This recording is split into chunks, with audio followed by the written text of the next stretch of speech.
Dạ vâng, thì điều hành bên em chào tất cả các bạn nhá. Ngày hôm nay bên số em thì đang đi gọi là mang con Kamassu nhá, cắt cỏ.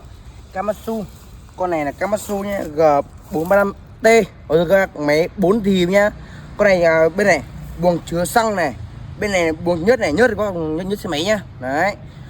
Lòng của máy ấy, sẽ là lòng 34 ly, ở cho các bác 1 kW 35,80C. Đấy cho các bác, máy 4 thì mà.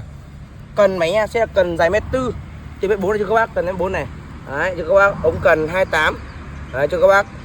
Đây, con này bên thằng Giao nhá. Cò này, có rất là mềm. Đấy, cho các bác. Đấy. Con này thì full combo bên em ấy, thì là bao gồm nhá, là một đầu máy này, một cần này, một chắn cỏ này, một dao này, một cát, một ly đo nhớt này, một túi phụ kiện đã bày tờ máy này. Và đặc biệt nhất đặt hàng trực tiếp tại video này, bên em tặng kèm vào một bát cước. Đấy cho các bác.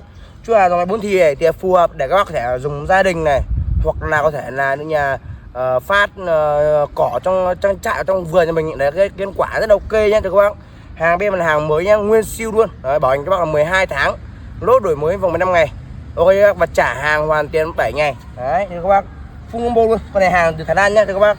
Đây, bác xoay kỹ cho em. Hàng Thái Lan này cho các bác.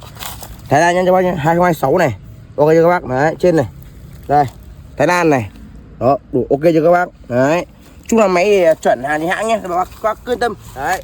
Và sau đây các bác cùng em trước này em sẽ test bằng dao nhá.